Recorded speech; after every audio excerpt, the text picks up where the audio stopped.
Before diving into this incredible story, consider subscribing to the channel and hitting the bell. Every story here has something to say, and you won't want to miss a single one. Margaret Whitmore, 67, was a key figure in the Florida real estate landscape. Elegant, imposing, with a stare that could silence a room of powerful men, she had built the Empire Whitmore Properties from a small rental office in Jacksonville. She hadn't inherited her fortune. She had forged it, night after night, deal after deal, braving the prejudices of a male-dominated world. When her husband, Charles Whitmore, a respected but distant banker, died, Margaret didn't mourn for long. She buried the grief in work and responsibilities. His only son, Ethan, was 24 years old at the time. Ambitious, brilliant, and charismatic, he had naturally established himself as the successor to the family empire. In 10 years, he had transformed the company into a tech-savvy, green multinational, investing in projects in Dubai, Berlin, and San Francisco. Always dressed to the nines, with that Hollywood smile and unwavering gaze, he had become one of the most sought-after bachelors in the country. But Margaret saw beyond the veneer. She saw the loneliness hidden in his silences, the empty smiles he gave journalists, the parties where he arrived as a couple and left alone. It shines, she often thought, but it's only surface light. She watched helplessly as the female faces swam through the pages of the tabloids, models, influencers, rising actresses. All different, but all with the same look, the one that calculates, that watches for the name on the credit card. Ethan seemed content with it, even amused by it. But Margaret wasn't laughing. She knew only too well that true wealth isn't measured by the zeros in a bank account, but by the quality of the connections you make. She had tried, subtly, to get him to settle down. Every time she brought it up, Ethan smiled politely. "You want me to marry a girl from your bridge club, mother? Someone with a triple first name and a passion for hats?" Margaret shrugged, but her concern grew. One night, alone in her Coral Gables mansion, she reread an old letter from her husband, written shortly before his death.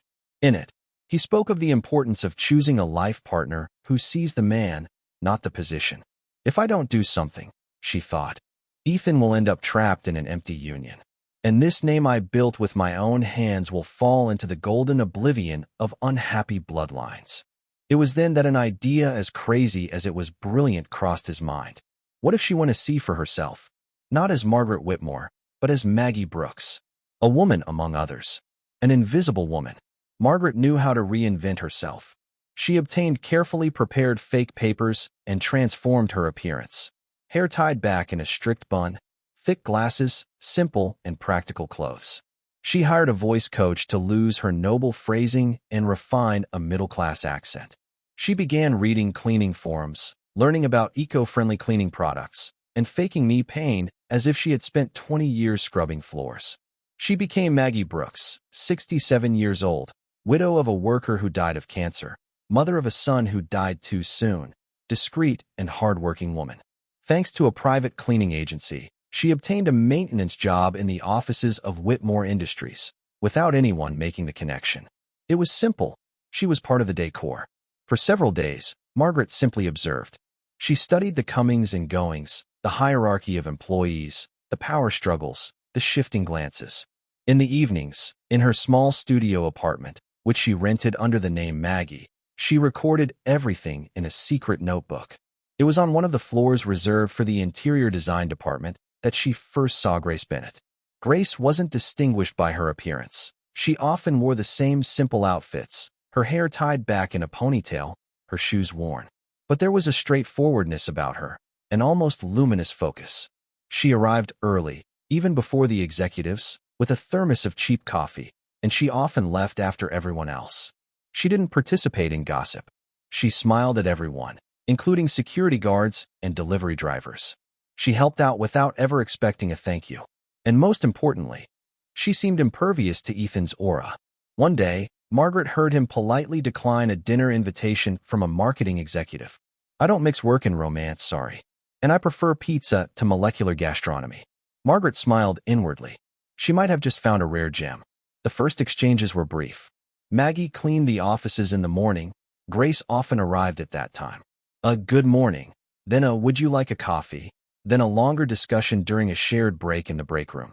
One day, Margaret walked in on her comforting a crying intern. Another day, she helped her fix a faulty lamp without waiting for technical support. Gradually, a strange friendship developed between the cleaning lady and the architect. Grace told him about her life, the sudden death of her parents in a car accident, her struggle to raise her little brother alone, her desire to create spaces that benefit people. She dreamed of building a sustainable residence for single-parent families, with shared gardens and accessible housing. A dream she knew was almost unattainable, but one she held on to with tenacity. Margaret listened to him, deeply moved. She had never met a woman so upright, so selfless, and yet so strong. She wasn't just a good candidate for Ethan. She was an exceptional woman, in short. And in a corner of her heart, Margaret felt a hope rise that she hadn't felt for a long time. Ethan Whitmore had always been accustomed to getting what he wanted. His captivating looks, natural charisma, and young billionaire aura were effortless. Yet when he first encountered Grace Bennett in a design department strategy meeting, something destabilized his control over her world. Grace wasn't seeking his approval. She wasn't blushing under his gaze. She wasn't giving him a calculated smile or the usual flattery. On the contrary, she contradicted him calmly and firmly. Her voice was calm, her arguments supported by real numbers and trends. Ethan, accustomed to yes men, to polite assents, felt a new thrill, defiance. "Your project has potential," she said, her hands folded on the table. "But it lacks authenticity and does not address the real needs of the communities concerned." A murmur rippled through the room, but Ethan didn't look away. He stared at her, intrigued by this woman who wasn't fazed by her status. A few days later, Ethan, driven by growing curiosity, invited him to lunch. "I know a quiet place where we can talk outside of meetings and strategies," he offered, smiling. Grace, surprised, shook her head gently. "Thank you, but I prefer to keep our relationship professional." It was the first time a woman had refused him something without a pretext. It stung his pride, but rather than take offense, he decided to understand. Discreetly rummaging through her belongings, he learned that she was working on an eco-friendly housing project for low-income families in a deprived area of Miami. This wasn't just a whim, but a true calling.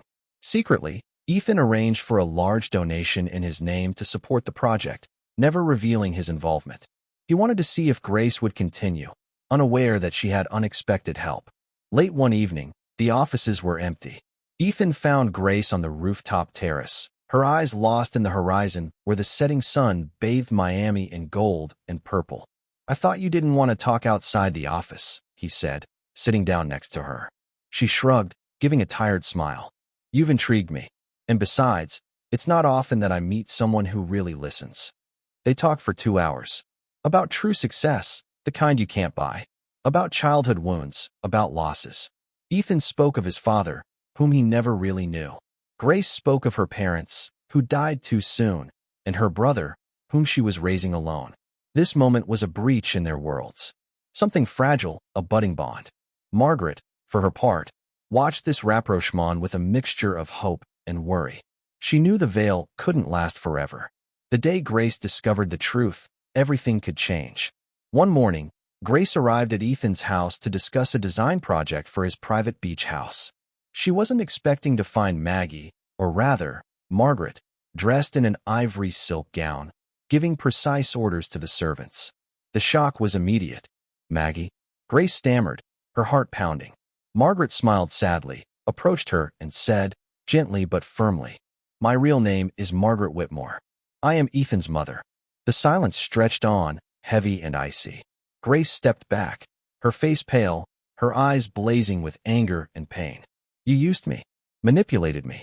You played a role, a game, and you were never honest with me." She turned on her heel and left the house. Ethan's calls went unanswered. Margaret tried to see her again, to convince her. "Grace, listen to me. Everything I did was to protect my son, to find him someone who wouldn't see him as a trophy, but as a man." She looked down, then continued with emotion. "You were the only one who spoke to me like a real person, not a servant. Your sincerity touched me more than you can imagine. I didn't mean to hurt you. I just wanted to really know you." Grace remained suspicious, hurt. "You destroyed my trust.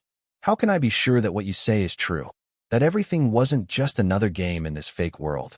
Margaret knew it would take a long time to regain his trust, but she was ready for anything. After the shock of the revelation, Ethan spent several days brooding. He could have run away, resumed his luxurious life, his parties, his superficial conquests.